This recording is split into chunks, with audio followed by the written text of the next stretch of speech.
எப்பவுமே ஞானமாகவும் அறிவுபூர்வமாகவும் ரொம்ப உற்சாகத்தோடையும் இருப்பார். அவருக்கு நிறைய புது புது விஷயங்களை கற்றுக்கிறது ரொம்பவே பிடிக்கும். ஒரு நாள் என்ன பண்ணார், தன்னோட மக்களுக்கு ஒரு டெஸ்ட் வைக்கலாம், தன்னோட நாட்டு மக்கள் எப்படி இருக்காங்கன்னு தெரிஞ்சுக்கணுன்னு ஆசைப்பட்டவர் என்ன பண்ணார், ஒரு சின்ன கிராமத்தோட மையப்பகுதியில் ஒரு பெரிய கல்லை கொண்டு போய் வச்சுட்டு ஒரு மரத்து பின்னாடி ஒளிஞ்சு இவங்களாம் என்ன பண்ணுறாங்கன்னு பார்ப்போம் அப்படின்னு சொல்லி ஒளிஞ்சிக்கிட்டாரு. அப்போ முதலாவது நிறைய தொழிலாளிகளும் பணக்காரர்களும் வந்தவங்க அந்த கல்லை பற்றி குறை சொல்லிவிட்டு அதை பற்றி புலம்பிட்டு மற்றவங்கள திட்டிட்டு அவங்க கடந்து போயிட்டாங்க. நெக்ஸ்ட் அந்த ஊர் மக்கள் மற்றவங்களுக்கு கூட கூட சண்டை போட்டுக்கிட்டு அதை பற்றி புலம்பி அதை பற்றி நிறைய குறையாக சொல்லிட்டு கடந்து போனாங்க.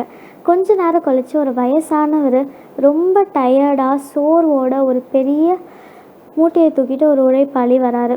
வந்த உடனே அந்த கல்லை பார்த்துட்டு மற்றவங்க மாதிரி கொஞ்சம் கூட யோசிக்காமல் புலம்பாமல் அதை பற்றி குறை சொல்லாமல் தன்னோட மூட்டையை இறக்கி கீழே வச்சுட்டு அந்த கல்லை நகர்த்த ஆரம்பித்தார். ரொம்பவே வயசாகி ரொம்பவே டயர்டாக இருந்தாலும் அதை மற்றவங்களுக்கு இடரெல்லாம் இருக்கக்கூடாது சொல்லி அதை கொஞ்சம் கொஞ்சமாக தள்ளி தள்ளி அதை அவ்வளோ கனமாக இருந்ததை தன்னோட முழு முயற்சியையும் வச்சு தள்ளி அதை அந்த சாலைக்கு அப்புறமா போட்டார்.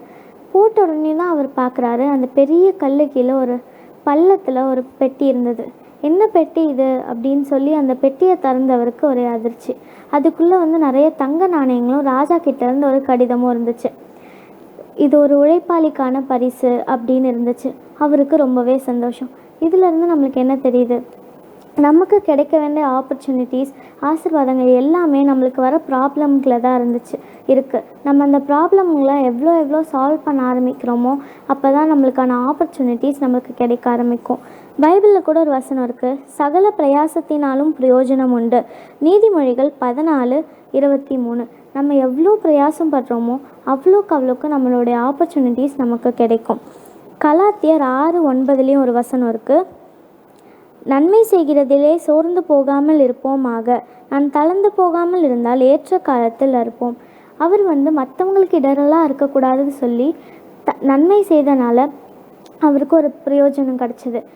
அவர் பிரயோஜனம் உள்ளவராக அந்த மக்களுக்கு இருந்தார். அதே மாதிரி நமக்கு என்ன பிரச்சனை வந்தாலும் அதை நம்ம ஜெபம் பண்ணி அதை நம்ம கடந்து போகும்போது ஏசுப்பா நம்மளுக்கான ஆசீர்வாதங்களை கொடுப்பாரு. இது கிட்ஸ்க்கான ஷோ. உங்கள் வீட்டில் உள்ள குட்டீஸ் கிட்ட சொல்லி கால் பண்ண சொல்லுங்கள்.